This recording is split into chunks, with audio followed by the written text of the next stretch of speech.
On June 24, 1947, civilian pilot Kenneth Arnold was flying over the Cascade Mountains in Washington state on a search mission for a missing military aircraft. The sky was clear, the sunlight reflected on the glaciers, and nothing suggested that this flight would change the history of aviation forever. Before we continue, consider leaving a like. It helps more people find this documentary. It was on that quiet morning that Arnold saw something no one would convincingly explain for the next 70 years.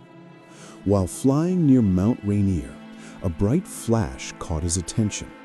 When he turned his head, Arnold saw 9 objects aligned on the horizon, moving in precise coordination. They were not airplanes. They had no wings, no propellers, no familiar structure. They seemed to skip through the air like saucers bouncing on water, a comparison he would later use to describe the impossible. Comment below. Had you heard this expression before? It gave birth to the term flying saucer.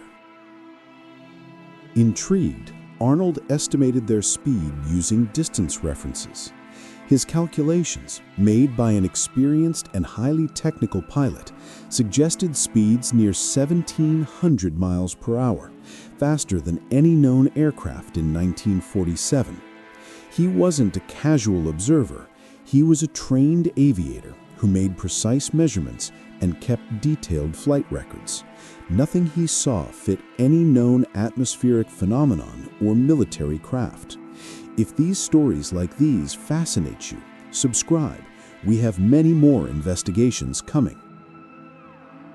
When Arnold landed in Yakima, the news spread instantly.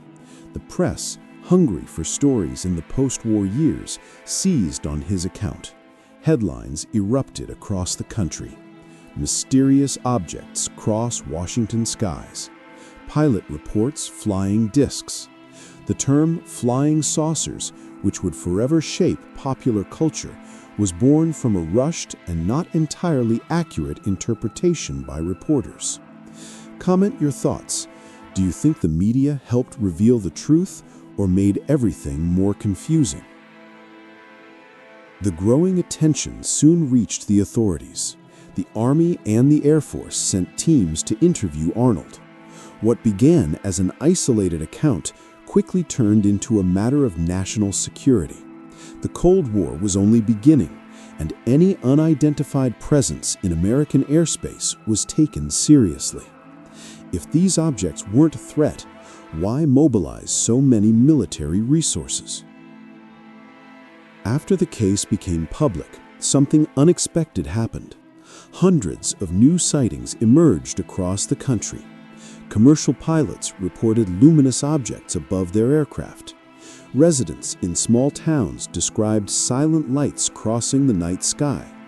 Farmers witnessed metallic structures hovering over their fields.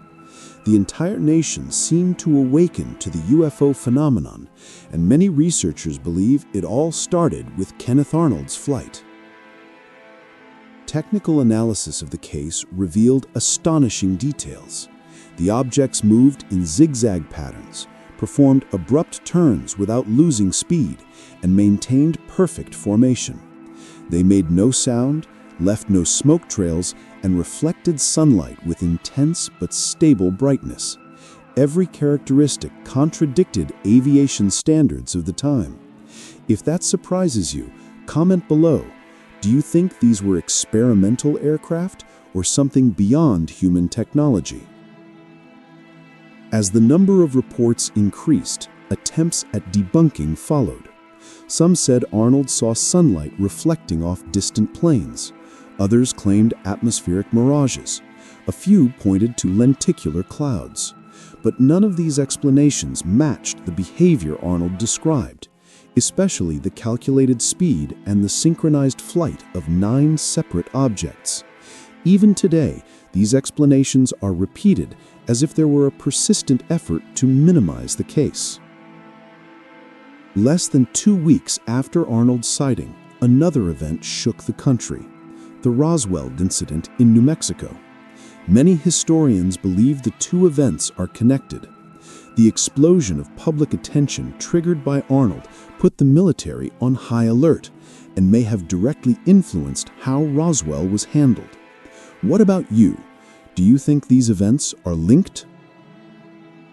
Decades later, researchers continued to revisit the case. Pilots, controllers, and aviation experts agree that the object's movements do not correspond to any aircraft the United States or any other nation possessed in 1947. Even skeptics admit that Arnold was not a liar or someone seeking fame. On the contrary, he remained cautious, precise, and consistent with his account throughout his entire life.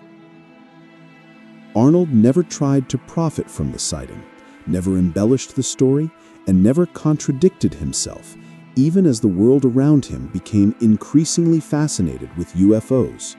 That consistency, combined with his technical expertise, makes this one of the most credible cases in UFO history.